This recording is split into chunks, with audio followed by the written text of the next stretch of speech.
ರಾಜ್ಯ ರಾಜಕೀಯದಲ್ಲಿ ಈವರೆಗೆ ರಾಜಕೀಯ ನಾಯಕರ ಮಧ್ಯೆ ಮಾತ್ರ ವಾಕ್ಸಮರ ನಡೀತಾ ಇತ್ತು. ಅಭಿವೃದ್ಧಿ, ಭ್ರಷ್ಟಾಚಾರ, ನಾಯಕತ್ವದ ಆರೋಪ ಪ್ರತ್ಯಾರೋಪ ನಿತ್ಯ ನಿರಂತರ. ಆದರೆ ಡಿಸಿಎಂ ಡಿಕೆಶಿ ಈ ಬಾರಿ ಸ್ಯಾಂಡಲ್ವುಡ್ ಅನ್ನ ಎಳೆದುಕೊಂಡು ಬಂದಿದ್ದಾರೆ. ಇದು ರಾಜ್ಯ ರಾಜಕೀಯದಲ್ಲಿ ಬೆಂಕಿ ಬಿರುಗಾಳಿಯ ಸನ್ನಿವೇಶವನ್ನ ಸೃಷ್ಟಿ ಮಾಡಿದೆ.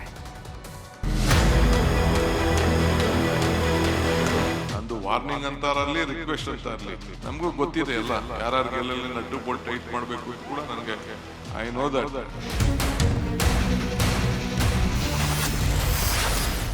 ಸ್ಯಾಂಡಲ್ವುಡ್ ಸ್ಟಾರ್ಸ್ಗೆ ಡಿಕೆ ವಾರ್ನಿಂಗ್. ಕಲಾವಿದರ ಬೆನ್ನಿಗೆ ನಿಂತ ಬಿಜೆಪಿ ಜೆಡಿಎಸ್.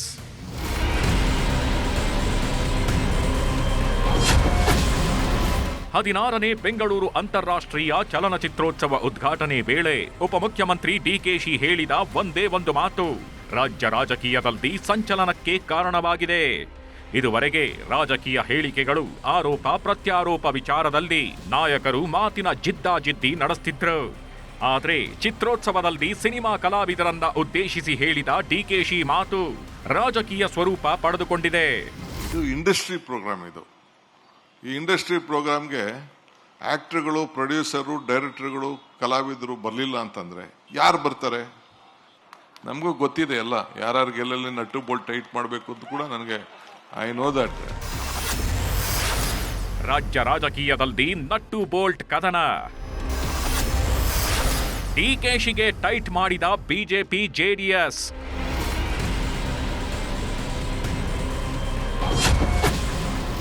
ಚುನಾವಣೆಗೂ ಮುನ್ನ ನಮ್ಮ ಜಲ ನಮ್ಮ ಹಕ್ಕು ಹೆಸರಿನಡಿ ಡಿಕೆ ಶಿವಕುಮಾರ್ ನೇತೃತ್ವದಲ್ಲಿ ಬೃಹತ್ ಹೋರಾಟ ನಡೆದಿತ್ತು. ಅಂದಿನ ಪಾದಯಾತ್ರೆಯಲ್ಲಿ ಕೇವಲ ಸಾಧು ಕೋಕಿಲ ದುನಿಯಾ ವಿಜಿ ಮಾತ್ರ ಭಾಗಿಯಾಗಿದ್ರು. ಇದೇ ವಿಚಾರವನ್ನ ಮನಸ್ಸಿನಲ್ಲಿಟ್ಕೊಂಡಂತಿರೋ ಡಿಸಿಎಂ ಡಿಕೆಶಿ ಚಿತ್ರೋತ್ಸವದ ವೇಳೆ ಮುಗಿಬಿದ್ದಿದ್ರು.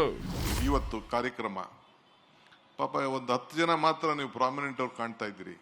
ಇದೇನು ಸಿದ್ದರಾಮಯ್ಯವ್ರ ಮನೆ ಪ್ರೋಗ್ರಾಮ್ ಅಲ್ಲ, ಡಿ ಕೆ ಶಿವಕುಮಾರ್ ಮನೆ ಪ್ರೋಗ್ರಾಮ್ ಅಲ್ಲ, ಇಲ್ಲ ಅಂದ್ರೆ ಕಿಶೋರ್ದಲ್ಲ, ಸಾಧು ಕೋಕಿಲ್ ಪ್ರೋಗ್ರಾಮ್ ಅಲ್ಲ. ಇದು ಇಂಡಸ್ಟ್ರಿ ಪ್ರೋಗ್ರಾಮ್. ಈ ಇಂಡಸ್ಟ್ರಿ ಪ್ರೋಗ್ರಾಮ್ಗೆ ಆಕ್ಟರ್ಗಳು, ಪ್ರೊಡ್ಯೂಸರು, ಡೈರೆಕ್ಟರ್ಗಳು, ಕಲಾವಿದರು ಬರಲಿಲ್ಲ ಅಂತಂದ್ರೆ ಯಾರು ಬರ್ತಾರೆ? ಏಂತಕ್ಕೆ ಫಿಲ್ಮ್ ಫೆಸ್ಟಿವಲ್ ಮಾಡಬೇಕು? ನಂದು ವಾರ್ನಿಂಗ್ ಅಂತಾರಲ್ಲಿ, ರಿಕ್ವೆಸ್ಟ್ ಅಂತ ಇರಲಿ, it is not my program. ನನ್ನ ಕಾರ್ಯಕ್ರಮ ಅಲ್ಲ, ಇದು ನಿಮ್ಮ ಕಾರ್ಯಕ್ರಮ. ಫಿಲಮ್ ಏನಾರು ಇಲ್ಲೆಲ್ಲ ತೆಗಿತಾವ್ರೆ ಅಂತಂದ್ರೆ ಯಾರು ಸರ್ಕಾರಕ್ಕೆ ಕೋಆಪರೇಟ್ ಮಾಡಲ್ಲ, ಅಲ್ಲಿ ಪರ್ಮಿಷನ್ನೇ ಕೊಡ್ಬೇಡ ಅಂದ್ರೆ ಥಿಯೇಟರ್ ಸಿನಿಮಾನೇ ನಡೆಯಲ್ಲ, ಒಂದು ಶೂಟಿಂಗೇ ನಡೆಯಲ್ಲಪ್ಪ. ನಮಗೂ ಗೊತ್ತಿದೆ ಎಲ್ಲ ಯಾರ್ಯಾರಿಗೆ ಎಲ್ಲೆಲ್ಲಿ ನಟ್ಟು ಬೋಲ್ಟ್ ಟೈಟ್ ಮಾಡಬೇಕು ಅಂತ ಕೂಡ ನನಗೆ ಐ ನೋ ದಟ್. ಬಟ್ ಸ್ವಲ್ಪ ತಿಳ್ಕೊಳ್ಳಿ ಇರಲಿ.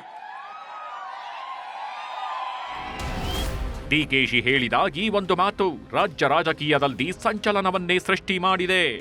ಕಲಾವಿದರಿಗೆ ಧಮಕಿ ಹಾಕಲಾಗ್ತಿದೆ. ಡಿಕೆ ಶಿವಕುಮಾರ್ ಕಲಾವಿದರ ಕ್ಷಮೆ ಕೇಳಬೇಕು. ಮೇಕೆದಾಟು ಯೋಜನೆ ಪಾದಯಾತ್ರೆ ಕಾಂಗ್ರೆಸ್ ಪಕ್ಷದ ಬ್ಯಾನರ್ ನಡಿ ನಡೆದಿದ್ದ ಕಾರ್ಯಕ್ರಮ. ಪಕ್ಷದ ಕಾರ್ಯಕ್ರಮಕ್ಕೆ ಕಲಾವಿದರು ಭಾಗವಹಿಸಬೇಕೋ ಬೇಡವೋ ಅನ್ನೋ ತೀರ್ಮಾನ ಅವರಿಗೆ ಬಿಟ್ಟಿದ್ದು. ಅದು ಅವರ ಸ್ವಾತಂತ್ರ್ಯ. ಕಲಾವಿದರಿಗೆ ಈ ರೀತಿಯ ಬೆದರಿಕೆ ಹಾಕಬಾರದು ಅಂತ ಕಿಡಿಕಾರಿದ್ದಾರೆ. ರಾಜ್ಯದ ಜನ ಅವರಿಗೆ ಸಹಕಾರ ಕೊಟ್ಟಿದ್ದಾರಲ್ವ, ಅಧಿಕಾರ ಅವ್ರ ಕೈನಲ್ಲಿದೆ. ಪಾಪ ಬೀದಿಲೋ ಕರೆದ್ರೆ ನಟ್ಟು ಬೋಲ್ಟ್ ರಿಪೇರಿ ಮಾಡೋಕೆ ಅಧಿಕಾರ ಕೊಟ್ಟಾರ.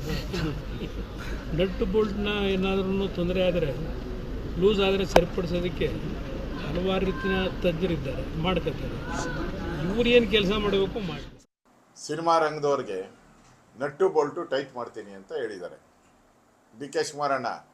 ಫಸ್ಟು ನಿಮ್ಮ ರಾಜಣ್ಣ ಇದ್ದಾರಲ್ಲ ಮಂತ್ರಿ, ಅವ್ರಿಗೆ ನಟ್ಟು ಬೋಲ್ಟು ಟೈಟ್ ಮಾಡೋಕ್ಕೆ, ಅವ್ರಿಗೆ ಟೈಟ್ ಮಾಡೋಕ್ಕೆ ನಿಮ್ಮ ಕೈಲಿ ಆಗ್ತಾ ಇಲ್ಲ. ಇನ್ನು ಸುದೀಪ್ಗೆ, KGFನ ಯಶ್ಗೆ, ದರ್ಶನ್ಗೆ, ಅವ್ರಿಗೆಲ್ಲ ಹೆಂಗೆ ನಟ್ಟು ಬೋಲ್ಟ್ ಟೈಟ್ ಮಾಡ್ತೀರಾ ನೀವು? ಈ ರೀತಿ ಸಿನಿಮಾದವರು, ಬೇರೆ ಬೇರೆ ಸಂಘಟನೆಗಳು ಅವರೆಲ್ಲ ಬರಬೇಕಂತ ಏನಿಲ್ಲ. ಕಾಂಗ್ರೆಸ್ ಪಕ್ಷದ ಹೋರಾಟಕ್ಕೆ ನೀವು ಯಾಕೆ ಬರಲಿಲ್ಲ ಅಂತ ಯಾರನ್ನಾದ್ರೂ ಸಂಘಟನೆ ಅವ್ರನ್ನ ನಾವು ಕೇಳಿದ್ರೆ ಏನು ಹೇಳ್ತಾರೆ ಅವರು? ಸಿನಿಮಾದವ್ರನ್ನ ಕೇಳಿದ್ರೆ ಏನು ಹೇಳ್ತಾರೆ ಅವರು? ಇದು ಕಾಂಗ್ರೆಸ್ ಸಂಸ್ಕೃತಿಯನ್ನ ಎತ್ತಿ ತೋರಿಸಿದೆ. ಒಂದು ಚಲನಚಿತ್ರರಂಗ ತನ್ನದೇ ಆದಂಥ ಒಂದು ಇದರಲ್ಲಿ ವ್ಯವಸ್ಥಿತ ರೀತಿಯಲ್ಲಿ ಅದು ಹೊಂಟಿರ್ತದೆ. ನೀವು ಅವರು ಹೋರಾಟಕ್ಕೆ ಬರಬೇಕು ಅನ್ನೋದು ಅವ್ರಿಗೆ ಬಿಟ್ಟಂಥ ವಿಚಾರ.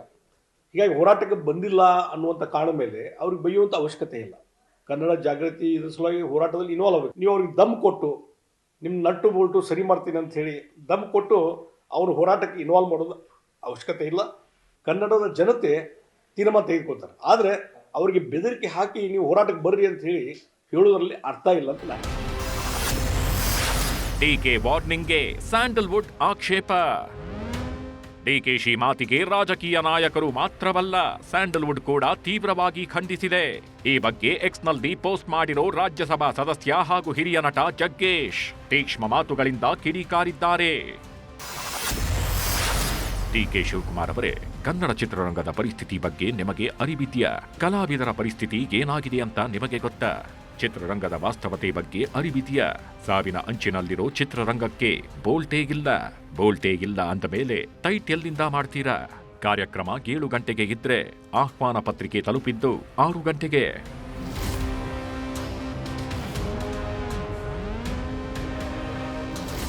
ಇನ್ನು ಈ ಬಗ್ಗೆ ನಿಖಿಲ್ ಕುಮಾರಸ್ವಾಮಿ ಪ್ರತಿಕ್ರಿಯಿಸಿದ್ದು, ಸಿನಿಮಾ ರಂಗದವರಿಗೆ ಯಾವ ಸಂದರ್ಭದಲ್ಲಿ ಯಾವ ಹೋರಾಟ ಮಾಡಬೇಕು ಅಂತ ಗೊತ್ತು, ಅದು ಅವರ ವೈಯಕ್ತಿಕ ವಿಚಾರ ಅಂತ ತಿರುಗೇಟು ಕೊಟ್ಟಿದ್ದಾರೆ. ಯಾವ ಸಂದರ್ಭದಲ್ಲಿ ಯಾವ ವಿಚಾರಕ್ಕೆ ಸಂಬಂಧಪಟ್ಟಂತೆ ಯಾವ ಹೋರಾಟಗಳಿಗೆ ಕೈ ಜೋಡಿಸ್ಬೇಕು ಅಂತಕ್ಕಂಥದ್ದು ಅವರ ವೈಯಕ್ತಿಕ ಅಭಿಪ್ರಾಯ. ಹಾಗಾಗಿ ಈ ರೀತಿ ನಟ್ಟು ಬೋಲ್ಟು ಟೈಟ್ ಮಾಡ್ತಕ್ಕಂಥದ್ದು ಇವೆಲ್ಲವೂ ಕೂಡ ಈ ವಿಷಯಗಳನ್ನ ಬಿಟ್ಟು ಗೌರವಯುತವಾಗಿ ಎಲ್ರಿಗೂ ಗೌರವ ಕೊಡ್ತಕ್ಕಂಥದ್ದನ್ನು ಕಲಿಯಬೇಕು. ವಿರೋಧ ವ್ಯಕ್ತವಾದರೂ ಸಮರ್ಥನೆ ಬಿಡದ ಡಿಕೆಶಿ. ಡಿಸಿಎಂ ಬೆನ್ನಿಗೆ ನಿಂತ ಕಾಂಗ್ರೆಸ್ ಶಾಸಕ ಗಣಿಗ ರವಿ. ಡಿಕೆ ಶಿವಕುಮಾರ್ ಹೇಳಿಕೆಗೆ ವಿಪಕ್ಷಗಳು ಹಿಗ್ಗಾಮುಗ್ಗಾ ಜಾಡಿಸಿದ್ವು. ಸ್ಯಾಂಡಲ್ವುಡ್ ನಾಯಕರು ಕೂಡ ಅಸಮಾಧಾನ ವ್ಯಕ್ತಪಡಿಸಿದ್ರು. ಆದ್ರೂ ಕೂಡ ಡಿಕೆ ಶಿವಕುಮಾರ್ ತಮ್ಮ ಹೇಳಿಕೆಯನ್ನ ಸಮರ್ಥನೆ ಮಾಡಿಕೊಂಡ್ರು. ಡಿಕೆಶಿ ಮಾತಿಗೆ ಮಂಡ್ಯ ಶಾಸಕ ಗಣಿಗ ರವಿ ಕೂಡ ಧ್ವನಿಗೂಡಿಸಿದ್ರು. ಫಿಲಂ ಅವ್ರೇನಾರು ಮಾತಾಡ್ಕೊಳ್ಳಿ, ನನಗೇನು ಗೊತ್ತಿದೆ ಅದು ಸತ್ಯ ಹೇಳಿದ್ದೀನಿ. ಅವರು ಪ್ರತಿಭಟನೆ ಮಾಡಲಿ, ಹೋರಾಟ ಮಾಡಲಿ, ನಮ್ಮ ನೀರು ನಮ್ಮ ಹಕ್ಕು. ಅವರು ಯಾವಾಗಲೂ ಕೂಡ ನೆಲ ಜಲ ಎಲ್ಲದಕ್ಕೂ ಕೂಡ ನಾವು ಪಕ್ಷಾತೀತವಾಗಿ ನಾವು ಸಹಕಾರ ಕೊಡ್ತೀವಿ ಅಂತ ಹೇಳ್ತಿದ್ದವರು. ಆಗ ಯಾರೂ ಬರಲಿಲ್ಲ. ಮೇಕೆದಾಟು ಯಾತ್ರೆಗೆ ಬಂದಾಗ ಪಾಪ ಪ್ರೇಮು ಕೇಸ್ ಹಾಕ್ಸ್ಕೊಂಡ ಬಂದು ನಟ್ಟು ಬೋಲ್ಟ್ನ ನಾಳೆಲ್ಲ ಇವತ್ತೇ ಟೈಟ್ ಮಾಡಬೇಕು. ಅಂತಾರಾಷ್ಟ್ರೀಯ ಚಲನಚಿತ್ರೋತ್ಸವ ಮಾಡ್ತಾಯಿದ್ದೀವಿ, ಅದು ವಿಧಾನಸೌಧದ ಮೆಟ್ಲ ಮೇಲೆ. ಯಾರಿಗೋಸ್ಕರ ಮಾಡ್ತಾ ಇರೋದು? ಇವರಿಗೆ ಟ್ಯಾಕ್ಸ್ ಫ್ರೀ ಕೊಡ್ತಾ ಇಲ್ವಾ? ಇವ್ರ ಸಿನಿಮಾಗಳಿಗೆ ಕನ್ನಡಿಗರ ನೆಲ ಇಲ್ವಾ? ಕನ್ನಡಿಗರು ಕನ್ನಡ ನೋಡಲ್ವಾ? ನಾವೆಲ್ಲ ಕನ್ನಡಿಗರು ನೋಡಿರೋದಕ್ಕೆ ಇವರು ಇಂಡಿಯಾ ಸ್ಟಾರು, ಇಂಟರ್ನ್ಯಾಷನಲ್ ಸ್ಟಾರ್ಗಳಾಗಿರೋದು. ಯಾಕೆ ಬರೋದಿಲ್ಲ? ಕನ್ನಡಿಗರು ಅಂದರೆ ಅಷ್ಟೊಂದು ಡಿಕೆ ಶಿವಕುಮಾರ್ ಅವರು ಹೇಳಿರೋದು ಕರೆಕ್ಟು. ಒಟ್ಟಾರೆ ಡಿಕೆಶಿ ಕಲಾವಿದರ ಕುರಿತಾಗಿ ಕೊಟ್ಟಿದ್ದ ಹೇಳಿಕೆ ವ್ಯಾಪಕ ಟೀಕೆಗೆ ಗುರಿಯಾಗಿದೆ. ಇದು ನಾಳೆಯಿಂದ ಶುರುವಾಗೋ ವಿಧಾನಮಂಡಲ ಅಧಿವೇಶನದಲ್ಲೂ ಪ್ರತಿಧ್ವನಿಸೋ ಎಲ್ಲಾ ಲಕ್ಷಣಗಳು ಗೋಚರಿಸುತ್ತಿವೆ. Karthik, political bureau, news 18 Bengaluru.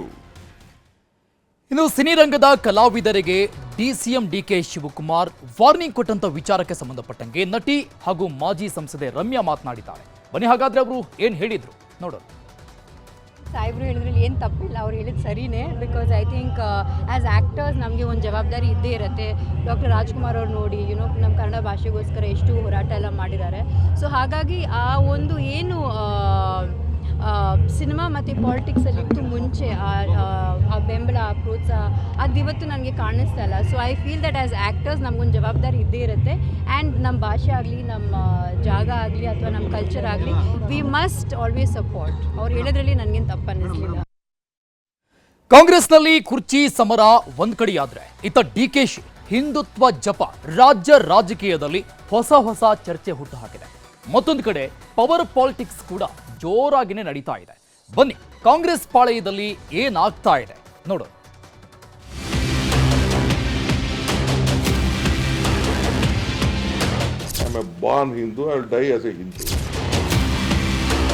ಧರ್ಮಕ್ಕೆ ಜಯವಾಗಲಿ, ಧರ್ಮದಿಂದನೇ ವಿಶ್ವಕ್ಕೆ ಶಾಂತಿ. ಹೋದಲ್ಲಿ ಬಂದಲ್ಲಿ ಡಿಕೆಶಿ ಧರ್ಮದ ಮಾತು. ಕೇಸರಿ ಭದ್ರಕೋಟೆ ಉಡುಪಿಯಲ್ಲಿ ಹಿಂದುತ್ವ ಜಪ. ಹೈಕಮಾಂಡ್ ಆಕ್ಷೇಪದ ಮಧ್ಯೆಯೂ ಕುಂಭಮೇಳದಲ್ಲಿ ಪುಣ್ಯ ಸ್ನಾನ.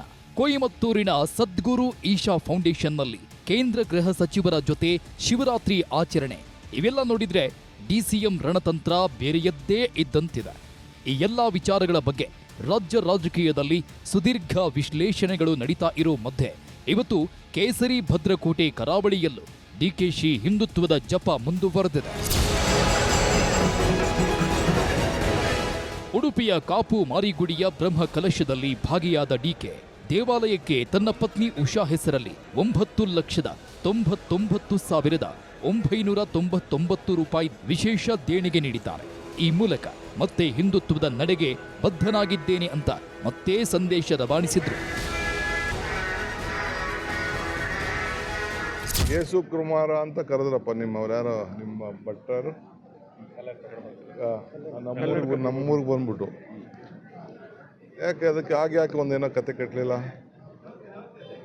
ಇನ್ನೊಂದ್ಸತಿ ಏನೋ ಕತೆ ಯಾಕೆ ಮಾಡಲಿಲ್ಲ? ಕೆಲವೆಲ್ಲ ಚರ್ಚೆಗೆ ಈಗ ನಮ್ಮ ಬಗ್ಗೆ ಮಾತಾಡಲಿಲ್ಲ ಅಂದ್ರೆ ಕೆಲವ್ರಿಗೆ ಸಮಾಧಾನ ಇರುವುದಿಲ್ಲ. ಜೊತೆಗೆ ರಾತ್ರಿ ರಾಮನಗರ ಜಿಲ್ಲೆ ಮಾಗಡಿಯಲ್ಲಿರುವ ಪಾಲನಹಳ್ಳಿ ಮಠಕ್ಕೆ ಡಿಕೆಶಿ ತೆರಳಿದ್ರು. ಈ ಸಮಯದಲ್ಲೂ ಹಿಂದುತ್ವ ವಿಚಾರವನ್ನೇ ಡಿಕೆಶಿ ಆರಾಧಿಸಿದ್ದಾರೆ.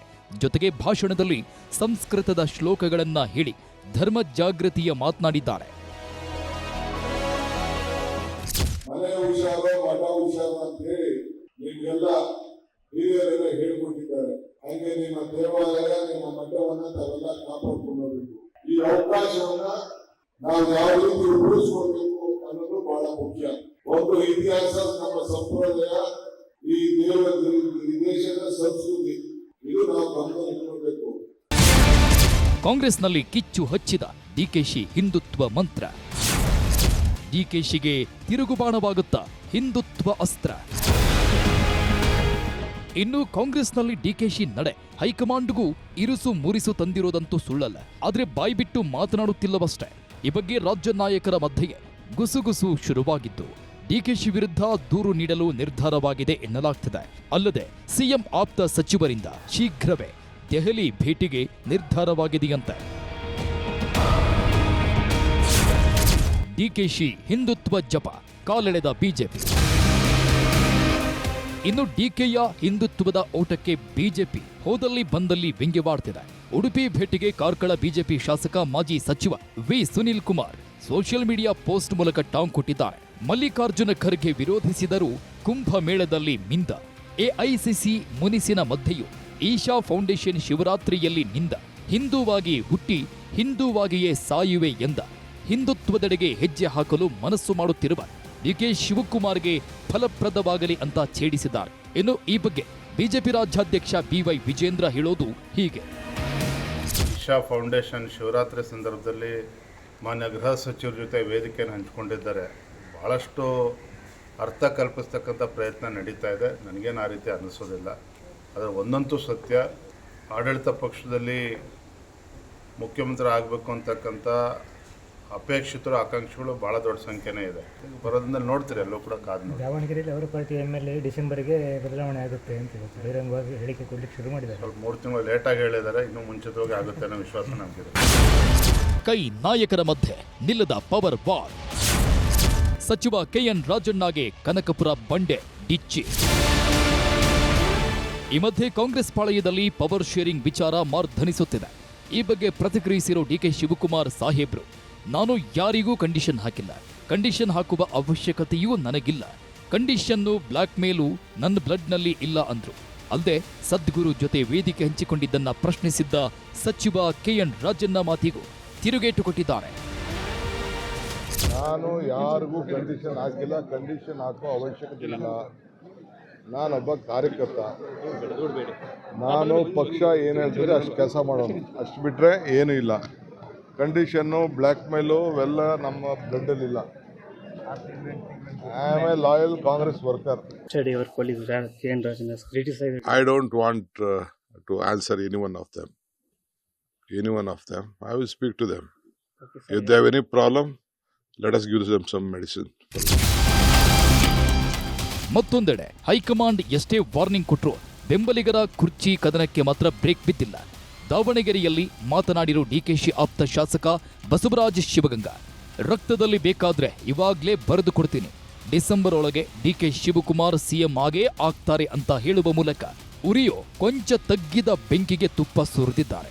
ಅಲ್ಲದೆ ಕೆಎನ್ ರಾಜಣ್ಣ ವಿರುದ್ಧವೂ ಕಿಡಿಕಾರಿದ್ದಾರೆ. ಇನ್ನು ಮಾಜಿ ಸಿಎಂ ವೀರಪ್ಪ ಮೊಯ್ಲಿ ಕೂಡ ಡಿಕೆಶಿ ಸಿಎಂ ಆಗುವುದನ್ನ ಯಾರಿಂದಲೂ ತಪ್ಪಿಸಲು ಸಾಧ್ಯವೇ ಇಲ್ಲ ಅಂತ ಪಟ್ಟು ಹಾಕಿದ್ದಾರೆ. 86 ಇದ್ದಂಥ ವಿಧಾನಸಭೆನ 140ಕ್ಕೆ ತಂದಿದ್ದೀವಿ. ಇತಿಹಾಸ ಸೃಷ್ಟಿ ಮಾಡಿದ್ದೀವಿ, ಸಂಘಟನೆ ಮಾಡಿದ್ದಾರೆ, ದುಡ್ಡು ಖರ್ಚು ಮಾಡಿದ್ದಾರೆ, ಎಲ್ಲ ರೀತಿಯಿಂದನೂ ಪಕ್ಷಕ್ಕೋಸ್ಕರ ತ್ಯಾಗ ಮಾಡಿದ್ದಾರೆ, ಸಮಾಧಾನವಾಗಿದ್ದಾರೆ. ಅದನ್ನೆಲ್ಲ ನೀವು ವೀಕ್ನೆಸ್ ಅನ್ಕೋಬೇಡಿ. ಹೈಕಮಾಂಡ್ ಅವರೆಲ್ಲ ಮಾಡೋಂಥ ಕೆಲಸ ಕಾರ್ಯಗಳು ನೋಡ್ತಾ ಇದೆ.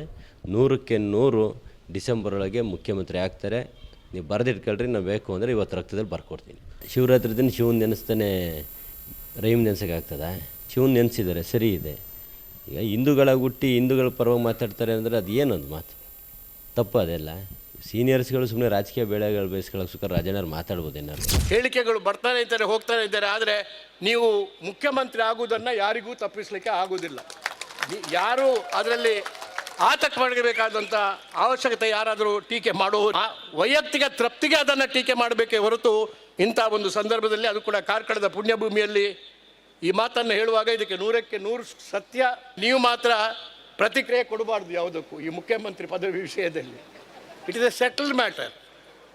ಇದು ತೀರ್ಮಾನ ಆಗಿಬಿಟ್ಟಿದೆ, ಜನರ ಮನಸ್ಸಿನಲ್ಲಿ ತೀರ್ಮಾನ ಆಗಿದೆ, ನಮ್ಮ ಇತಿಹಾಸ ತೀರ್ಮಾನ ಮಾಡಿದೆ. ಅದರ ಯಾರಿಗೂ ತಪ್ಪಿಸಿ ಇವತ್ತು ಅಥವಾ ನಾಳೆ, ಅದಕ್ಕೆ it's A matter of time ಅಷ್ಟೇ. ಒಟ್ಟಾರೆ ಕೇಸರಿಕೋಟೆಯಲ್ಲಿ ಡಿಕೆ ಟೆಂಪಲ್ ರನ್ ರಾಜಕೀಯ ಪಡಸಾಲೆಯಲ್ಲಿ ಹಲವು ಚರ್ಚೆಗಳಿಗೆ ಕಾರಣವಾಗ್ತಾ ಇದೆ. ಜೊತೆಗೆ ಸಿಎಂ ಸ್ಥಾನದ ಜಟಾಪಟಿ ಮುಂದಿನ ದಿನಗಳಲ್ಲಿ ಮತ್ತಷ್ಟು ಬೆಂಕಿ ಬಿರುಗಾಳಿ ಸೃಷ್ಟಿಸೋ ಲಕ್ಷಣಗಳು ಗೋಚರಿಸುತ್ತಿವೆ. ಇದು ಮುಂದೆ ಯಾವೆಲ್ಲ ಬೆಳವಣಿಗೆಗಳಿಗೆ ಕಾರಣವಾಗುತ್ತೆ ಕಾದು ನೋಡಬೇಕಿದೆ. Bureau report, news 18. ನಾಳೆಯಿಂದ ವಿಧಾನಮಂಡಲದ ಬಜೆಟ್ ಅಧಿವೇಶನ ಆರಂಭವಾಗ್ತಾ ಇದೆ. ಮಾರ್ಚ್ 7ಕ್ಕೆ ಮುಖ್ಯಮಂತ್ರಿ ಸಿದ್ದರಾಮಯ್ಯ ಬಜೆಟ್ ಮಂಡನೆ ಮಾಡಲಿದ್ದಾರೆ. ಈ ಬಾರಿ ಸದನ ಕದನವಾಗುವ ಎಲ್ಲಾ ಲಕ್ಷಣಗಳು ಗೋಚರಿಸ್ತಾ ಇದೆ. ಆಡಳಿತ ಪಕ್ಷವೇ ಹತ್ತೋಗಿದೆ. ಕಾನೂನು ಸುವ್ಯವಸ್ಥೆ ಹದಗೆಟ್ಟಿರ್ತಕ್ಕಂಥದ್ದು ಒಂದೇ ಒಂದು ಅಭಿವೃದ್ಧಿ ಕಾರ್ಯ ಆಗಿಲ್ಲ. ನಾಳೆಯಿಂದ ರಾಜ್ಯ ವಿಧಾನಮಂಡಲ ಅಧಿವೇಶನ ನಡೆಯಲಿದೆ. ನಾಳೆ ಜಂಟಿ ಅಧಿವೇಶನ ಉದ್ದೇಶಿಸಿ ರಾಜ್ಯಪಾಲರು ಭಾಷಣ ಮಾಡಲಿದ್ದಾರೆ. ನಾಡಿದ್ದರಿಂದ ರಾಜ್ಯಪಾಲರ ಭಾಷಣದ ಮೇಲೆ ವಿಸ್ತೃತ ಚರ್ಚೆಗಳು ನಡೆಯಲಿವೆ. ಆಡಳಿತ ಪಕ್ಷ ಕಟ್ಟಿಹಾಕಲು ವಿಪಕ್ಷಗಳ ತಂತ್ರ. ಸದನಗಳಲ್ಲಿ ವಾಗ್ವಾದ, ಜಟಾಪಟಿ ಗ್ಯಾರಂಟಿ. ನಾಳೆ ರಾಜ್ಯಪಾಲರ ಭಾಷಣದಲ್ಲಿ ಕೇಂದ್ರ ಬಜೆಟ್ನಲ್ಲಿ ರಾಜ್ಯಕ್ಕೆ ಆಗಿರುವ ಅನ್ಯಾಯಗಳ ಬಗ್ಗೆ ಪ್ರಸ್ತಾಪಿಸುವ ಸಾಧ್ಯತೆ ಇದೆ. ಗ್ಯಾರಂಟಿಗಳನ್ನು ವಿರೋಧಿಸಿದವರೇ ಅವುಗಳನ್ನು ಅನುಸರಿಸುವ ಬಗ್ಗೆ ರಾಜ್ಯಪಾಲರಿಂದ ಹೇಳಿಸುವ ಮೂಲಕ ಪರೋಕ್ಷವಾಗಿ ಬಿಜೆಪಿಗೆ ತಿರುಗೇಟು ನೀಡಲು ಸರ್ಕಾರ ಸಿದ್ಧತೆ ನಡೆಸಿದೆ ಎನ್ನಲಾಗಿದೆ. ಮಂಗಳವಾರ, ಬುಧವಾರ ಮತ್ತು ಗುರುವಾರ 3 ದಿನಗಳ ಕಾಲ ರಾಜ್ಯಪಾಲರ ಭಾಷಣದ ಮೇಲೆ ಚರ್ಚೆ ನಡೆಯಲಿದೆ. ಈ ವೇಳೆ ಸರ್ಕಾರದ ವಿರುದ್ಧ ಮುಗಿ ಬೀಳಲು ಪ್ರತಿಪಕ್ಷಗಳು ಸಜ್ಜಾಗಿವೆ. ಅಧಿವೇಶನದಲ್ಲಿ ಇತ್ತೀಚೆಗೆ ನಡೆದ ಉದಯಗಿರಿ ಗಲಭೆ, ಹಾಡಹಗಲೇ ಬ್ಯಾಂಕ್ ದರೋಡೆ, ಕೆಪಿಎಸ್ಸಿ ಸರಣಿ ಅಕ್ರಮಗಳು, ಬಾಣಂತಿಯರ ಸರಣಿ ಸಾವು ವರದಿ, ಬಸ್ಸು ಮೆಟ್ರೋ ದರ ಏರಿಕೆ, ವಿದ್ಯುತ್, ನೀರು, ಹಾಲಿನ ದರ ಏರಿಕೆ ಪ್ರಸ್ತಾವ ಸೇರಿದಂತೆ ಮೈಕ್ರೋ ಫೈನಾನ್ಸ್ ಕಿರುಕುಳ, ಗ್ಯಾರಂಟಿಗಳ ಹಣ ಬಿಡುಗಡೆ ವಿಳಂಬ, ಅಭಿವೃದ್ಧಿ ಕಾಮಗಾರಿಗಳಿಗೆ ಅನುದಾನ ಕೊರತೆ, ಬೆಂಗಳೂರು ನಗರದ ಸಮಸ್ಯೆಗಳೇ ಮುಖ್ಯ ಅಸ್ತ್ರವಾಗಿದೆ.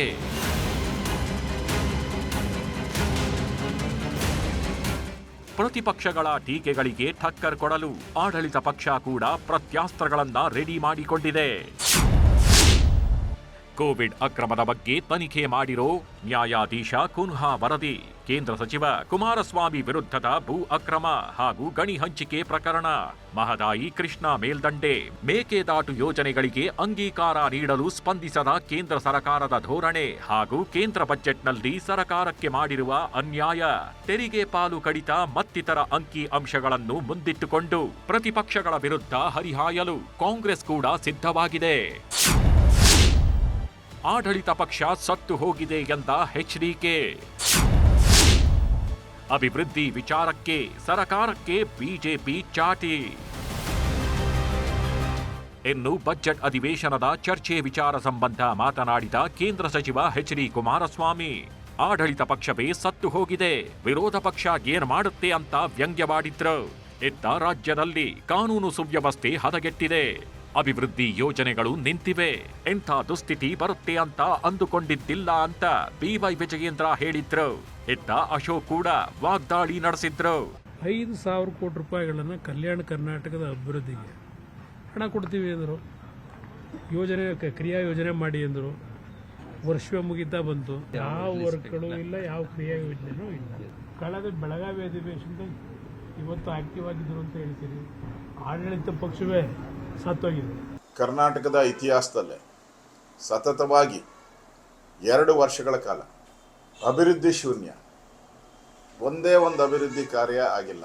ಭಾಳ ಪ್ರಮುಖವಾಗಿ ಅಂತ ಹೇಳೋದಾದರೆ ಕಾನೂನು ಸುವ್ಯವಸ್ಥೆ ಹದಗೆಟ್ಟಿರ್ತಕ್ಕಂಥದ್ದು. ಎಲ್ಲ ಪಕ್ಷದ ಶಾಸಕರ ಕೂಗೇನಪ್ಪ ಅಂತ ಹೇಳಿದರೆ, ಯಾವಾಗ ಮುಖ್ಯಮಂತ್ರಿಗಳು ನಮ್ಮ ಕ್ಷೇತ್ರಗಳ ಅಭಿವೃದ್ಧಿಗೆ ಹಣವನ್ನು ನೀಡ್ತಾರೆ, ಬಹುಶಃ ಇಂಥ ದುಸ್ಥಿತಿ ಯಾವತ್ತೂ ಕೂಡ ಬಂದಿರಲಿಲ್ಲ, ಪ್ರಾಮಾಣಿಕವಾಗಿ ಹೇಳ್ತಾ ಇದ್ದೇನೆ. ರಾಜ್ಯಪಾಲರ ಭಾಷಣದ ಮೇಲಿನ ಚರ್ಚೆ ಬಳಿಕ ಮಾರ್ಚ್ 7ರಂದು ಸಿಎಂ ಸಿದ್ದರಾಮಯ್ಯ ತಮ್ಮ ದಾಖಲೆಯ 16ನೇ ಬಜೆಟ್ ಮಂಡಿಸಲಿದ್ದಾರೆ. ಸಿದ್ದರಾಮಯ್ಯ ಅವರು ಮೊಣಕಾಲು ನೋವಿನ ಸಮಸ್ಯೆಯಿಂದ ಬಳಲುತ್ತಿದ್ದು, ಅಧಿವೇಶನಕ್ಕೆ ಆಗಮಿಸುವ ಸಲುವಾಗಿ ವಿಧಾನಸೌಧದ ಪೂರ್ವ ದ್ವಾರದ ಬಳಿ ಪ್ರತ್ಯೇಕ ರ್ಯಾಂಪ್ ವ್ಯವಸ್ಥೆ ಮಾಡಲಾಗಿದೆ. ಮಾರ್ಚ್ 7ರಂದು ಬಜೆಟ್ ದಿನ ಕುಳಿತುಕೊಂಡೇ ಬಜೆಟ್ ಭಾಷಣ ಓದಲಿದ್ದಾರೆ. Hebbaka Thimmegowda, political bureau, news 18. ಊರೂರಲ್ಲೂ ಈಗ ಹಕ್ಕಿ ಜ್ವರದ ಆತಂಕ ಶುರುವಾಗಿದೆ. ಎಲ್ಲೆಂದರಲ್ಲಿ ಕೋಳಿಗಳು ಸತ್ತು ಬೀಳ್ತಾ ಇತ್ತು. ಬಳ್ಳಾರಿಯ ಕಪ್ಪಗಲ್ಲು ಅನ್ನೋ ಊರಲ್ಲಿ ಒಂದೇ ದಿನ 8,000 ಕೋಳಿಗಳ ಮಾರಣ ಹೋಮವಾಗಿದೆ.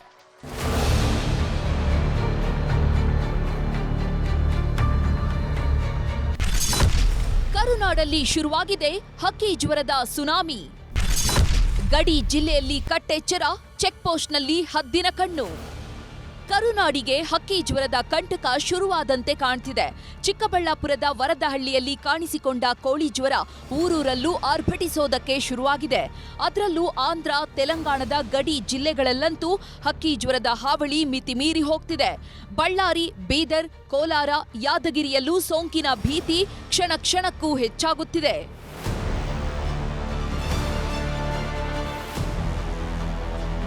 ಚಿಕ್ಕಬಳ್ಳಾಪುರ ಜಿಲ್ಲೆಯ ವರದಹಳ್ಳಿಯಲ್ಲಿ ಎದ್ದಿರುವಂತಹ ಹಕ್ಕಿ ಜ್ವರದ ಸುನಾಮಿ ಇನ್ನೂ ತಗ್ಗಿಲ್ಲ. ಹೀಗಾಗಿ ಪಶು ಸಂಗೋಪನೆ ಇಲಾಖೆ ಅಧಿಕಾರಿಗಳು ಇಡೀ ಊರಿನ ಮೇಲೆ ಹದ್ದಿನ ಕಣ್ಣಿಟ್ಟಿದ್ದಾರೆ. ಮೊದಲ ಹಕ್ಕಿ ಜ್ವರದ ಕೇಸ್ ಇಲ್ಲೇ ಪತ್ತೆಯಾಗಿರೋದ್ರಿಂದ ಹೆಚ್ಚಿನ ನಿಗಾ ವಹಿಸಲಾಗಿದ್ದು, ಪಶು ಸಂಗೋಪನೆ ಇಲಾಖೆ ಅಪರ ನಿರ್ದೇಶಕ ಶಿವರುದ್ರಪ್ಪ ಭೇಟಿ ನೀಡಿ ಸ್ವಚ್ಛತೆ ಬಗ್ಗೆ ಪರಿಶೀಲನೆ ನಡೆಸಿದ್ರು. ಕಟ್ಟುನಿಟ್ಟಾಗಿ ಒಂದು ವರದಹಳ್ಳಿ ಗ್ರಾಮಕ್ಕೆ ಮಾತ್ರ 3 ತಂಡಗಳನ್ನು ರಚನೆ ಮಾಡಿ ಪ್ರತಿನಿತ್ಯವೂ ಸಹ ಗ್ರಾಮಸ್ಥರ ಆರೋಗ್ಯ ತಪಾಸಣೆ ಇರಬಹುದು, ಹೆಚ್ಚಿನವಾಗಿ ಒಂದು ನಿಗಾವನ್ನು ವಹಿಸ್ತಾ ಇದೆ ಅಂತ ಹೇಳ್ಬೋದು. ಒಂದೊಂದೇ ಊರಿಗೆ ಲಗ್ಗೆ ಇಡ್ತಿರೋ ಹಕ್ಕಿ ಜ್ವರ ಮಟ್ಟ ಹಾಕೋಕೆ ಅಧಿಕಾರಿಗಳು ಫುಲ್ ಅಲರ್ಟ್ ಆಗಿದ್ದಾರೆ. ರಾಜ್ಯದ ಗಡಿ ಜಿಲ್ಲೆಗಳಲ್ಲೂ ಹಕ್ಕಿ ಜ್ವರದ ಭೀತಿ ಹಿನ್ನೆಲೆ ಕೋಲಾರದಲ್ಲಿ ಪಶು ಇಲಾಖೆಯಿಂದ ರಾಜ್ಯ ಗಡಿ ಜಿಲ್ಲೆಯಲ್ಲಿ ಅಲರ್ಟ್ ಮಾಡಲಾಗಿದೆ. ಆಂಧ್ರ ಗಡಿ ಹಾಗೂ ತಮಿಳುನಾಡು ಗಡಿ ಭಾಗದಲ್ಲಿ ಚೆಕ್ಪೋಸ್ಟ್ ನಿರ್ಮಿಸಿ ತಪಾಸಣೆ ಮಾಡಲಾಗ್ತಿದೆ. ಕೋಳಿಗಳ ಮಾರಣ ಹೋಮ, ಮಾಲೀಕರು ಆತಂಕ. ಬಳ್ಳಾರಿ ಜಿಲ್ಲೆಯಲ್ಲಿ ಕೋಳಿಗಳ ಮಾರಣ ಹೋಮವೇ ಆಗ್ತಿದೆ. ನಿನ್ನೆ ಸಂಡೂರಿನಲ್ಲಿ 2,000 ಕೋಳಿಗಳು ಸಾವನ್ನಪ್ಪಿದ್ದು, ಇಂದು ಕಪ್ಪಗಲ್ಲುವಿನ ಫೌಂಟ್ರಿ ಫಾರಂನಲ್ಲಿ 8,000ಕ್ಕೂ ಹೆಚ್ಚು ಕೋಳಿಗಳು ಇದ್ದಕ್ಕಿದ್ದಂತೆ ಸಾವನ್ನಪ್ಪಿವೆ. ಮೃತ ಕೋಳಿಗಳ ಮಾದರಿಯನ್ನ ಪರೀಕ್ಷೆಗೆ ರವಾನಿಸಲಾಗಿದ್ದು, ನಾಳೆ ಪರೀಕ್ಷಾ ವರದಿ ಬರಲಿದೆ. ನಮಗೆ ನಿನ್ನೆ ತಾನೇ ಗೊತ್ತಾಗಿದೆ ಕೋಳಿಗಳು ಸಾವನ್ನಪ್ಪಿದಾವೆ ಅಂತ ಹೇಳಿಬಿಟ್ಟು. ಅಲ್ಲಿಯೂ ಸಹ ಇವತ್ತು ಮಾದರಿಗಳನ್ನು ಬೆಳಗಿನಿಂದ ನಮ್ಮ ಸಿಬ್ಬಂದಿ ಡಾಕ್ಟರ್ ಶ್ರೀನಿವಾಸ್ ಮತ್ತು ನಮ್ಮ ಸಿಬ್ಬಂದಿ ಎಲ್ಲ ಹೋಗಿ ಅಲ್ಲಿ ಮಾದರಿಗಳನ್ನು ತಗೊಂಡು ಬಂದಿದ್ದೀವಿ. ಈಗ ಅದನ್ನು ನೇರವಾಗಿ ಬೆಂಗಳೂರಿಗೆ ಕಳಿಸಿದ್ದೀವಿ. ಅದನ್ನು ವರದಿಯನ್ನು ನಾವು ದೃಢಪಡಿಸ್ಕೊಳ್ಳೋಕ್ಕೆ ಅದು ಹಕ್ಕಿ ಜ್ವರ ಹೌದು ಅಲ್ಲ ಅನ್ನೋದಕ್ಕೆ. ಅಲ್ಲಿಂದ ಹೇಗೇನು ಭೂಪಾಲ್ಗೆ ಹೈ ಸೆಕ್ಯೂರಿಟಿ, ನಾನು ಹೇಳಿದ ಹಾಗೆ high security district diagnostic lab ಭೂಪಾಲಲ್ಲಿ ಅದು ಮಾದರಿಗಳನ್ನು ಕಳಿಸ್ತಾರೆ. ಅಲ್ಲಿ ವರದಿ ಬಂದ ನಂತರ ನಾವು ಇದು ಹಕ್ಕಿ ಜ್ವರನ ಅಲ್ಲ ಅನ್ನೋ ಬಗ್ಗೆ ಅದು ದೃಢಪಡಿಸುತ್ತೆ. ಇನ್ನು ಬೀದರ್ ಜಿಲ್ಲೆಯಲ್ಲೂ ಹಕ್ಕಿ ಜ್ವರದ ಆತಂಕ ಕ್ಷಣ ಕ್ಷಣಕ್ಕೂ ಹೆಚ್ಚಾಗುತ್ತಿದೆ. ಹೀಗಾಗಿ ಸೋಂಕು ಹರಡದಂತೆ ಬೀದರ್ ಜಿಲ್ಲಾಡಳಿತ ಕಟ್ಟೆಚ್ಚರ ವಹಿಸಿದೆ. ಆದರೆ ತೆಲಂಗಾಣ ಸಂಪರ್ಕಿಸುವ ಶಹಾಪುರ ಗೇಟ್, ಅಷ್ಟೂರ್, ಬಂಗೂರ್ಗಳಲ್ಲಿ ಚೆಕ್ಪೋಸ್ಟ್ ಸ್ಥಾಪಿಸದೆ ನಿರ್ಲಕ್ಷ್ಯ ವಹಿಸುತ್ತಿದ್ದಾರೆ. ಕೇವಲ ಮಹಾರಾಷ್ಟ್ರ ಗಡಿ ಹಂಚಿಕೊಂಡ 9 ಕಡೆಗಳಲ್ಲಷ್ಟೇ ಚೆಕ್ಪೋಸ್ಟ್ ನಿರ್ಮಾಣ ಮಾಡಿದ್ದಾರೆ. ಯಾದಗಿರಿಯಲ್ಲಿ ಜಿಲ್ಲಾಡಳಿತ ಹದ್ದಿನ ಕಣ್ಣಿಟ್ಟಿದೆ. ತೆಲಂಗಾಣ ಗಡಿ ಭಾಗದಲ್ಲಿ ಕಟ್ಟೆಚ್ಚರ ವಹಿಸಲಾಗಿದ್ದು 3 ಚೆಕ್ಪೋಸ್ಟ್ ನಿರ್ಮಿಸಿದ್ದಾರೆ. ಕೋಳಿ ಫಾರಂಗಳಿಗೆ ಭೇಟಿ ನೀಡಿದ ಪಶು ವೈದ್ಯಕೀಯ ಅಧಿಕಾರಿಗಳು ಪರಿಶೀಲನೆ ನಡೆಸಿದ್ದಾರೆ. ಊರೂರಲ್ಲೂ ಹಕ್ಕಿ ಜ್ವರ ಶುರುವಾಗ್ತಿದ್ದಂತೆ ಪಶು ಸಂಗೋಪನಾ ಸಚಿವ ವೆಂಕಟೇಶ್ ರಿಯಾಕ್ಟ್ ಮಾಡಿದ್ದಾರೆ. ಹಕ್ಕಿ ಜ್ವರ ಕಾಣಿಸಿಕೊಂಡ ಕೋಳಿಗಳನ್ನ ಹೂತು ಹಾಕ್ತಿದ್ದೇವೆ. ನಮ್ಮ ಇಲಾಖೆಯಿಂದ ಎಲ್ಲ ಮುಂಜಾಗ್ರತಾ ಕ್ರಮ ಕೈಗೊಂಡಿದ್ದೇವೆ ಎಂದ್ರು. ಆರೋಗ್ಯ ಸಚಿವ ದಿನೇಶ್ ಗುಂಡೂರಾವ್ ಸಹ ಟ್ವೀಟ್ ಮಾಡಿ ಎಚ್ಚರಿಕೆಯಿಂದಿರಿ ಎಂದಿದ್ದಾರೆ. ಇಲಾಖೆಯವರು ಎಲ್ಲಾ ಕ್ರಮನೂ ತಗೋತಾ ಇದ್ದೀವಿ. ಎಲ್ಲೆಲ್ಲಿ ಹಕ್ಕಿ ಜ್ವರ ಕಾಣಿಸ್ಕೊಂಡಿದೆ ಅದನ್ನೆಲ್ಲ ಸಾಯಿಸ್ತಕ್ಕಂಥದ್ದು, ಅದನ್ನ ಸ್ಪ್ರೆಡ್ ಆಗದಂಗೆ ಏನೇನು ಕ್ರಮ ತಗೋಬೇಕು ಅದೆಲ್ಲ ಮಾಡ್ತಾ ಇದ್ದೀವಿ. ಆಳವ ಗುಂಡಿ ತೆಗೆದು ಎಲ್ಲ ಬರಿ ಮಾಡಿ ಎಲ್ಲ ಮೆಡಿಸಿನ್ ಎಲ್ಲ ಸ್ಪ್ರೆಡ್ ಮಾಡಿ ಎಲ್ಲ ಮಾಡಿದ್ದಾರೆ. ಟೇಕನ್ ಆಲ್ ಮೆಜರ್ಸ್, ಎಲ್ಲ ಮೆಜರ್ ತಗೊಂಡಿದ್ದೀವಿ ನಾವು. ಒಟ್ನಲ್ಲಿ ಹಕ್ಕಿ ಜ್ವರದ ಹಾವಳಿ ನಿಧಾನಕ್ಕೆ ಜಾಸ್ತಿ ಆಗ್ತಿದ್ದು ಆತಂಕ ಬಿಟ್ಟು ಮುಂಜಾಗ್ರತೆ ವಹಿಸಿ. Bureau report, news 18.